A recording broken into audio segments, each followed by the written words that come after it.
परिवर्तन कोई आंदोलन, तोड़फोड़, हड़ताल करने से नहीं होता। परिवर्तन तब होता है जब लोगों के विचार बदलते, लोगों की भावनाएं बदलती हैं। और विचार जब बदलेंगे जब लोगों का खान पान शुद्ध होगा। देसी कहावत है, भाई जैसा खाए अन्न वैसा होए मन। जब इंसान पशु प्रति भोजन करेगा तो उसकी बुद्धि स्वतः ही पशुओं जैसी हो जाएगी। क्योंकि शराब के नशे में माँ, बहन, बेटी की पहचान खत्म हो जाए। उस शराब को पी करके यह कैसे पता चलेगा कि क्या अच्छा और क्या बुरा है। यही कारण है कि आज भर समाज में दुनिया भर के अत्याचार और दुनिया भर के व्यभिचार कर रही है। अरे हम लोग देखिए मंदिर बनवाते हैं और मंदिरों में नहा धो करके जाते हैं। कहते भाई परमात्मा के रहने की जगह है, हमको नहा धो करके जाना चाहिए, फूल अगरबत्ती ले जाना चाहिए। कोई उन मंदिरों में कूड़ा कचरा नहीं डालता।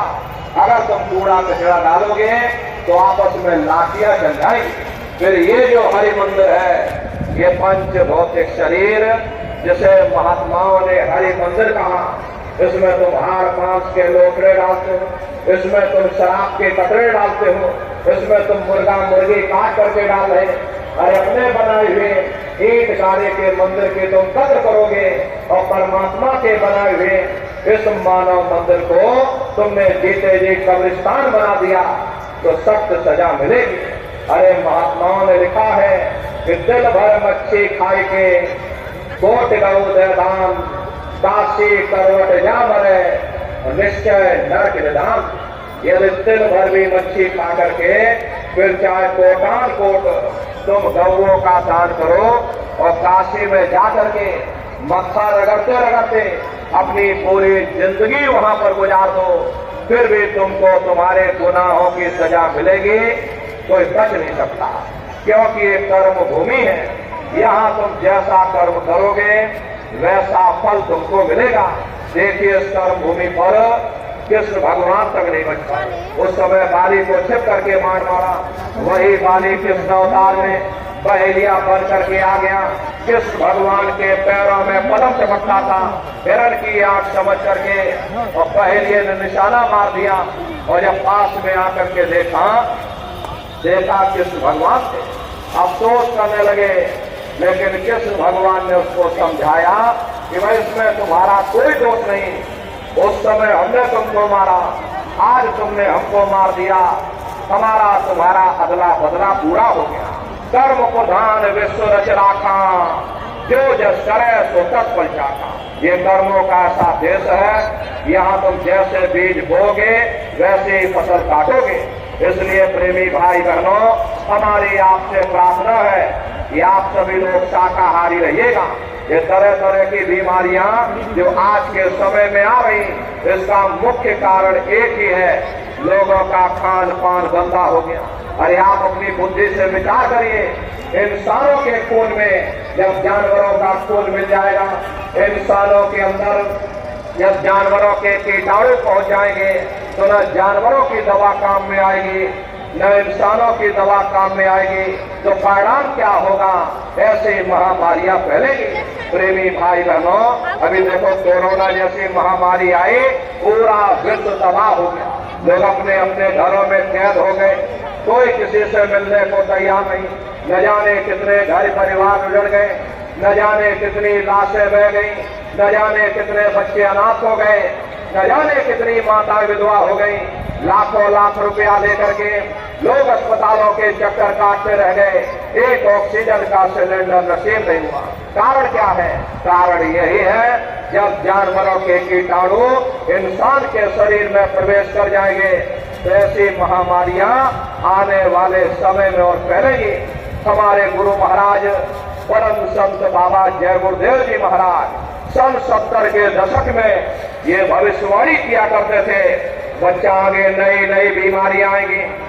पहले बीमारियों की हवा चलेगी, फिर बीमारियों की आंधी आएगी, फिर बीमारियों की सुनामी आएगी। अरे लाशें पड़े घर घर में सड़ेंगी, बचाने वाला मिलेगा ना, कोई जमाना बदलेगा। कहे जय गुरुदेव पुकार, जमाना बदलेगा। इसलिए नर नारियों, हमारी आपसे प्रार्थना है कि आप सभी लोग शाकाहारी रहिएगा। कोई ऐसा नशा मत करो जिससे बुद्धि तुम्हारी पागल हो जाए और घर में माँ बहन बेटी की पहचान खो दो। अरे आप अपने आप को कट्टर हिंदू मानते हो। अरे भाई, हम कट्टर हिंदू हैं।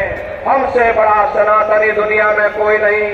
हम भगवान राम को मानने वाले, हम बजरंगबली को मानने वाले और हम भगवान कृष्ण को मानने वाले। अरे भाई, आप राम को मानते हो और आप कृष्ण को मानते हो तो उनके आदर्शों पर भी चलना सीखो। भगवान राम ने कभी नहीं कहा कि तुम मांस खाओ, या भगवान कृष्ण ने कभी नहीं कहा कि तुम शराब पियो। जितने देवी देवता अवतार हुए सभी यही कह करके गए, अहिंसा परमो धर्म। अगर हमने किसी को बनाया नहीं तो मिटाने का अधिकार हमारे पास नहीं। अरे आप इंसान हो, इंसान का काम है दया करने का। दया धर्म का मूल है। इसलिए आप जीवों पर रहम करो, रूहों पर रहम करो। सभी लोग शाकाहारी रहना और शाकाहार का प्रचार अपने अपने क्षेत्रों में बराबर आप लोग करते रहिएगा। अरे सतयुग कैसे आएगा? राम राज कैसे आएगा? राम राज कोई भाषण देने से नहीं आएगा। राम राज कोई नारा लगा देने से नहीं आएगा। राम राज कोई भगवा फहरा देने से नहीं आएगा। राम राज कोई हिंदू मुसलमान करने से भी नहीं आएगा। अरे भाई, राम राज जब आएगा जब लोगों के अंदर अच्छे विचार आएंगे। वरना राम के समय में भी रावण जैसे असुर होते थे, कृष्ण के समय में भी कंस जैसे असुर होते थे। अरे तब भी लड़ाइयां होती थी, तब भी युद्ध हुआ करते थे। राम राज का मतलब है अच्छे विचारों का आना। और अच्छे विचार जब आएंगे जब हर इंसान मानव धर्म का पालन करेगा। अरे मानव धर्म क्या कहता है? सत्य, दया, हिंसा, प्रेम और करुणा, यही मानव धर्म का आधार है। जब मानव के अंदर मानवता आ जाएगी, मानव के अंदर दया आ जाएगी, मानव के अंदर करुणा आ जाएगी, ये मानव दूसरों की पीड़ा को अपनी पीड़ा समझने लग जाएगा।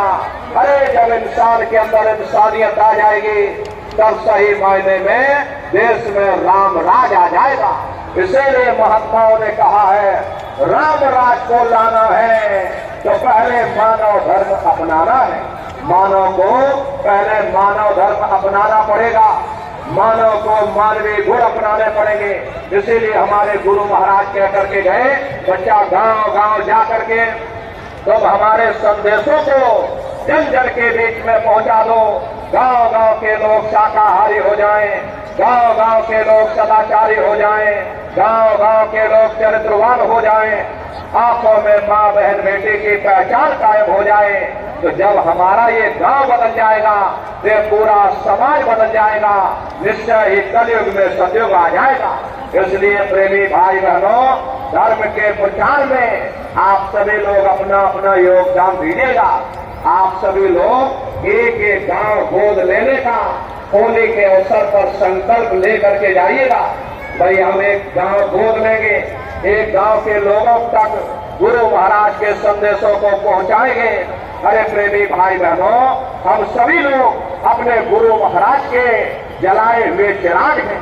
अगर एक एक चिराग एक एक गांव में पहुंच जाएगा, ये पूरा गांव बदल जाएगा, ये पूरा समाज बदल जाएगा। इसलिए प्रेमी भाई बहनों, गुरु महाराज के संदेशों को जन जन